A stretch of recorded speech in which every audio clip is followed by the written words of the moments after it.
Perfect landing, almost. My God, it's hot outside.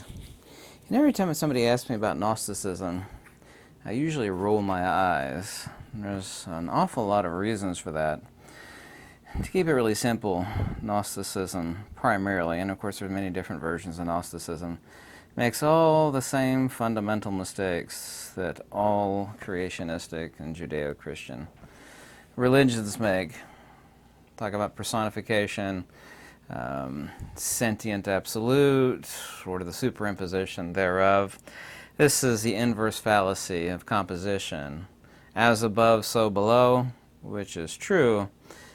Then the mistake of the, foolish human being is, well, therefore too, thence, as below, also to above.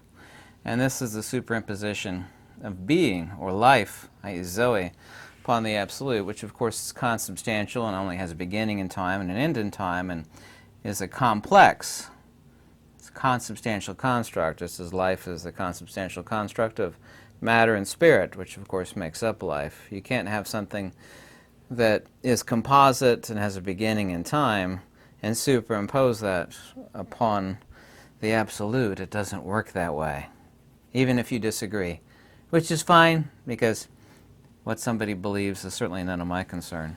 Certainly so. Getting to the Demiurge, and everybody loves to talk about the Demiurge. And by the way, I actually have an equation, and it's my discovery, by the way. An equation for the Demiurge is tattooed right here on the inside of my wrist. It's 1 over 5 to the power of negative 3. 5 to the power of negative 3, 0.23606. There's nothing other than a derivative of what's conventionally called the golden ratio, but just nothing different than the extrinsic attribute of the absolute, or no different than saying a multiplicative manifestation or demanifestation construct of the one.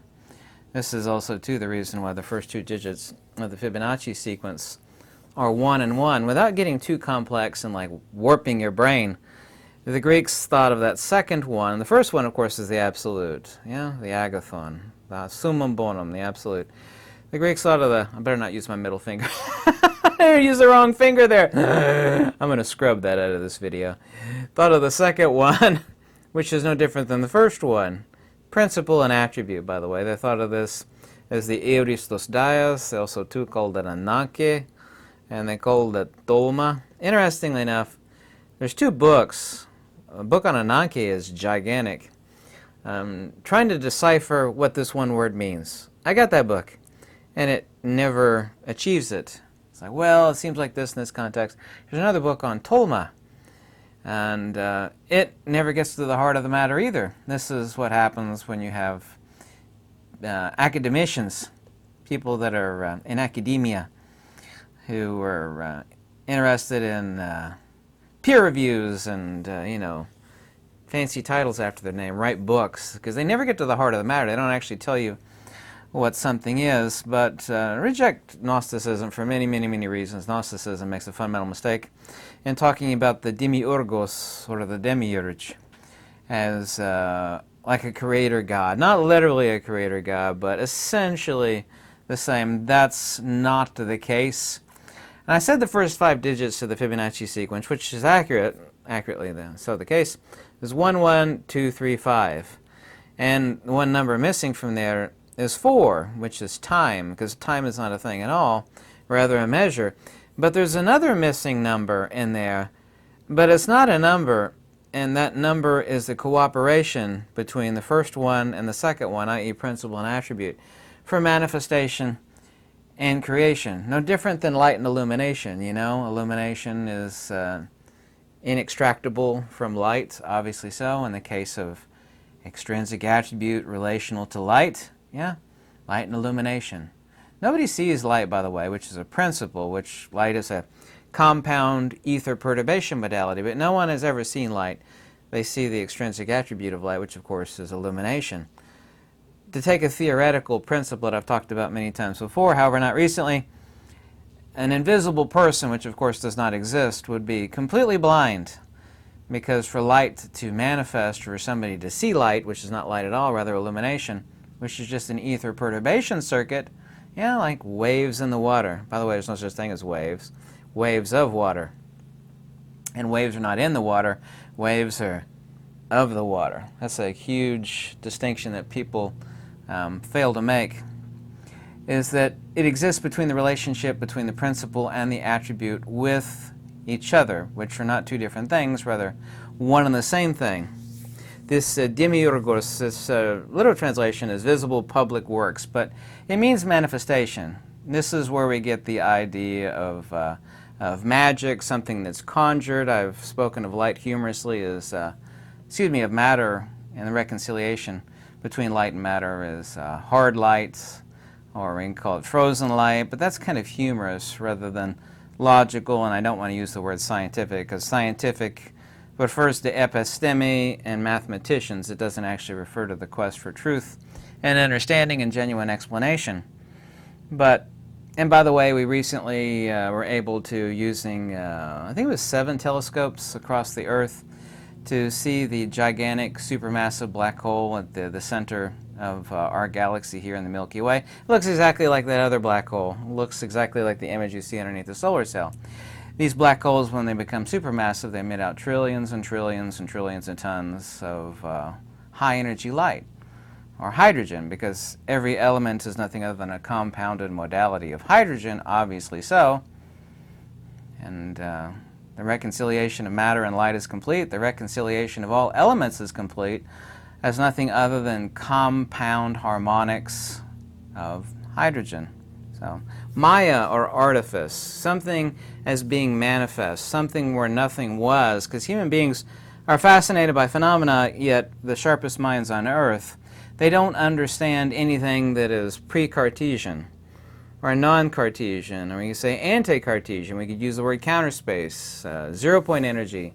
Subspace, of course, is completely ridiculous because this reifies space as something, because space is not a thing at all, rather the absence of something. Space is literally the womb of magnetism. If you want to get truly metaphysical, we could call space the womb of magnetism. Space, as Nikola Tesla said, has no properties. It has certain attributes, but a space is not different than a shadow. A shadow is not a thing, rather the absence of something. The three-dimensional force vector that extrapolates out magnetism, i.e. the toroidal geometry of force and motion, because a force vector, nature's fundamental force vector, is a three-dimensional S-curve. Take a piece of wire, bend it like an S, and take each end and bend it inverse to one another. You take that in infinity at the same juncture point, at the xy coordinate of 0 and 0, and you have a toroid. This is the three-dimensional force vector of force and motion, i.e. centrifugal divergence. And the resultant volume of that torus, or the air inside the balloon, if you will, of course, is magnetism. Every branch of so-called science accurately says that every atom is 99.99999% empty space. Like an atom is like a super gigantic balloon the size of a city, and the nucleus inside is like a couple BBs, and it's like what's holding up the volume of every atom measured in picometers, because every atom is just an electrostatic dynamo. That volume, of course, is magnetism. We could call that a standing wave, but I have a video that I made just prior to this about waves. But getting back to the Demiurgos, the Demiurge, because Gnosticism is hyperinflated the Demiurge. Certain belief systems hyperinflate certain words like the firmament, or the Demiurge. There's I'll hyperinflate words like nous, or morality, or God, or sin, in reference to original sin.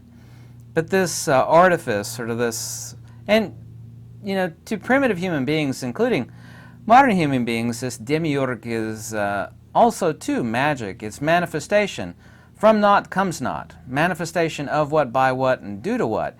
What's the cooperation of the first two of the Fibonacci sequence, which are one thing and one thing only, like light and illumination, one and one, principle and attribute, which are not two different things, but the cooperation of the inseparable binary, the first being the absolute, and the second, of course, being the euristos dias, the extrinsic attribute of the absolute. Yes, just as magnetism is the extrinsic attribute of the dielectric, together they form the conjugate geometry of the entire universe. We could talk about energy manifestation, because the only thing an AC generator is, which is not a generator at all, it manifests power, is an inside-out magnet, where the magnetic is on the inside and the plane of inertia, or the dielectric reflective coil is on the outside, whether that be 4-phase or 6-phase AC generator. Doesn't make any difference. It's like we're making something out of nothing, because wind nor hydroelectric or any other type of input is literally transferred from one type of energy to the other. We actually manifest raw power out of nothing. From the absolute principle of both metaphysics and the original denotation and connotation, from the original Koine Greek, that the Demiurgos is this magical, because if people really knew how an AC generator, which is not a generator at all, rather an AC manifester, works, it seems magical. Yet we're also naive about it, because we grew up with these silly little things. Unless you're like 120 years old. You grew up before so-called AC generators. And when they were pioneering them, Charles Proteus Steinmetz or Oliver Heaviside made the quote of the super massive one at Niagara Falls. You're talking about churning up the ether, what these AC generators do. And they're manifesting power. And to know that is truly magic. It is Maya as the artifice, as the womb of power manifestation. But also, too, of all matter, because they're called galactic jets. You should type in a Google search or Bing search, type in galactic jet. They're also, too, called astrophysical jets, where literally whole cloth out of nothing manifest trillions and trillions of tons of hydrogen, which is the universe respawning itself. Everything, of course, as it proceedeth, so it returneth. I think that's a Bible passage. I forget book and verse. My Bible book and verse is rusty. I can't know everything. I know the Upanishads and Advaita Vedanta and the Nikayas really well, which is an enormous amount of text, but I can't remember every Bible quote. But getting back to the Demiurge, this is conjuring up the whole idea of because our primitive ancestors, they're not that primitive. They didn't have to work and pay bills like gas, water, and electric, so they devoted, even in their short little lifespans, an enormous amount of thought, and they, too, the nature of creation, and what we would call the Demiurgos, or the Greeks called the Demiurge, different names for one and the same thing, yeah? And there are misappropriations later on of this magic. And also, too, by the way, the reason why, as an extension and manifest, look up, type in Koine Mesembria, type in MEZ-Embria, E-M-B-R-I-A. Talking about the solar absolute, where something is manifest from nothing, this magical, and it's not truly magic, but manifesting something from nothing. Once where there was nothing, all of a sudden there is something manifest, where every orifice on the human body that we experience the world through are little black holes. Our eyes, our ears, our nose, our mouth, other places obviously. So that where life comes, back to a hole in the grave, where life vanishes to, only to reemerge once again. All throughout human history, humans have understood this magical principle. And somewhere around I think it's the 8th century CE, but no later than the 12th century CE, we get this idea of magic and association with, I'm no interested in the New Age movement, okay? The Pythagorean Pentagram. Pythagorean Pentagram, by the way, that's that specific perfect geometry that's tattooed here on the back of my hand, the 108, 36, 36 triangle, which slopes of 1, 1 with a base of phi with the incommensurable cut of 1 over phi, which is perfect. That's the only perfect incommensurable geometry in the entire universe. In triplicate, and this is where the Christians get the idea of there's many, many, many trinities throughout all of ancient history, because the entire universe is trinity. We have the principle, the attribute, and the manifestation in synthesis. There's, in the first 5 digits of the Fibonacci sequence, there's 3 groupings. 1 and 1 of the agathon, or the absolute. 2 and 3, which is matter and magnitude, and number 5 is ontos, or being, which is the consubstantiality of spirit and matter, of course. So this Trinity, of course, comes throughout all of ancient history. It goes further back than any of us will ever know, lacking a time machine, of course. And this specific geometry and triplicate makes up, of course, the Pythagorean Pentagram.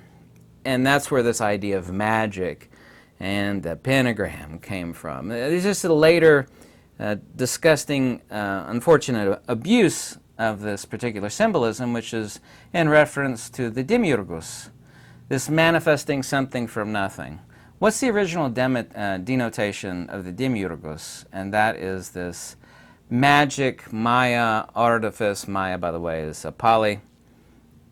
This artifice from which has no Cartesian value, yet from which everything is manifest. This is the true, genuine meaning of the Demiurge. Because everybody keeps asking about the Demiurge. And usually when they say Demiurge, it's extremely slanted in connection with Gnosticism. I've never been interested in latter-day New Age movement, hooey, nonsense, poppycock, balderdash. I'm interested in the original article. And because that's where you get to the truth of the matter. Everything that's highly truthful and genuine always gets, a mountain of poo piled on top of it, and everybody, will describe something by the poo that's sitting on top of the original article, which is buried very, very, very deep down below. That's why I've always ever only been interested in what the original actually said. If it be truthful, of course. And this is the original denotation of the Demiurgos. It's the cooperation of the principle and attribute. From naught comes naught, which is true. You can't sow as you reap, reap as you have sown. You can't, water a barren field if you haven't planted any corn. That's a different sort of nihil ex nihilo, from naught comes naught. We're talking about a different, and there's only one in the entire universe, where something, i.e. phenomena, light and matter, and everything else is manifest not from nothing, rather from not a thing. That's a huge distinction of metaphysics that all religion and all metaphysics essentially get wrong, especially today. Nothing is wholly different than not a thing. And there's no such thing as nothing, Empty of what? Florida is empty of polar bears, for example. Something is empty of something else. Nihil ex nihilo. But there is one case where from pre-Cartesian absolute, which is true inertia, the unmanifest on the XYZ coordinate of all phenomena, electromagnetic wave circuits, light, matter, phenomena, mass, magnitude, the measure of which, of course, is time, which is not a thing. We have something that's pre-Cartesian, anti-Cartesian. And this principle throughout all of history has been considered magic. Even to a modern human being, if they think about it, it does seem magical. And this is where we get the principle of the Demiurgos. But as a participation, the Demiurgos is a participation of the principle and the attribute to manifest absolutely everything. And that secret is actually hidden. A lot of the stuff, that's Plato's Republic, Plato's this, blah, blah, blah, blah. A lot of the stuff that's really heavy, like the Timaeus, the Parmenides, sections of Plato's Republic, these are not original to Plato. These are original to Pythagoreans and who knows before them. The secret of the Demiurgos is found in Plato's Republic 509d to 511, talking about the divided line. And it's the reference to the participation of the agathon with its binary extrinsic attribute, which is the euristos dias, the incommensurable attribute of the agathon, or of the absolute. So I hope I didn't make that too complicated. I could actually talk about this stuff for hours. But just like bore everybody. It's like, oh my God. So someone left me a comment yesterday. I forgot what it said exactly. Something like, oh, watch your videos. It makes me feel so stupid or something like that. Well, that's never my purpose. I'm not trying to actually ever sound intelligent. I'm trying to keep things simple. Why make videos at all? if you don't make them for comprehension, if you just make videos that sound, overtly complicated using exotic words, and these are not exotic words to me, they probably are to a lot of people, that's just ridiculous. Life is too short for that. I make videos, for comprehension and insight, because that's the only thing that's fundamentally important. Like, oh, I understand it now. That makes so much sense. Well, that's the point. That has only ever been my point. I had thought and hoped and wished that this video cleared up the simplicity of the principle of the Demiurgus. It's not a creator God as the Gnostics like to talk about, and they really do. The Demiurge is the God, the Demiurge is God.